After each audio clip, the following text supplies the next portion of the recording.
Joining us to shed some sanity on all this is Judicial Watch's head of investigations, Chris Farrell. Chris, Judicial Watch actually has some litigation involving the Presidential Records Act. So maybe you can better illustrate what this is. The FBI says the raid was focused on classified documents they were retrieving on behalf of the National Archives.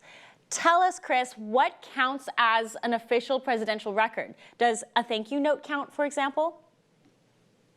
We know from firsthand experience when we sued to obtain records Bill Clinton was hiding in his own personal residence that the president gets to decide what a presidential record is. And we've had a U.S. District Court judge tell us that.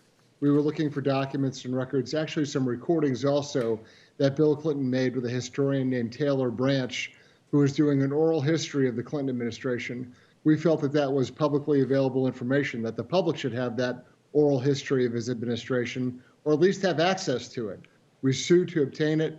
A judge rebuffed us throughout our case and said, no, the president gets to decide what a presidential record is, no one else. Given that precedent, when President Trump takes records back to Mar-a-Largo, he's allowed to, number one. Number two, if it's contested, if the archives comes back and says, no, we really think we need to have, items A, B, and C, that's a matter for attorneys to send letters back and forth to each other. Or it's a matter of a subpoena, where you say, excuse me, these are our records, please produce them by this date and time. It's not an FBI raid, which is a criminal matter. You execute a warrant with armed agents for crimes, not over a paperwork dispute. How ironic. So this isn't exactly unprecedented when it comes to questioning, presidential records or records going home with the president. Every president since Nixon has had an argument over which records to keep, which to turn over, which ones would be sealed for a period of time. I've sat in the Clinton Presidential Archives in Little Rock, Arkansas, with Bruce Lindsay, the president's personal representative, in the next room. I could see him. He was reviewing records that we had requested in order to grant us access to see them. There's always a fight over presidential records. And let me tell you something, there's no FBI raid to get them.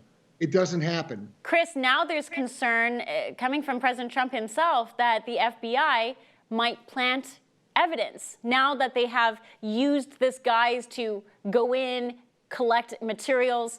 Now the question is, what are they going to do with this material now? The FBI allegedly did not allow any of the Trump attorneys to monitor their rifling through these offices and procuring of these documents and these boxes. It's a very valid concern. Rest assured that the FBI vacuumed up every piece of information they could possibly glean when they were in his home. They didn't just look for whatever it was that was on the warrant. They looked in every nook and cranny and corner and every file cabinet and every desk drawer. They were not constrained. And so the president has a very legitimate concern that they operated outside the scope of their warrant. And he also has a very legitimate concern that the FBI, which is an utterly corrupt organization, would plant something or do some phony, aha, look what we found, when something wasn't there at all. Amazing. Chris, thank you.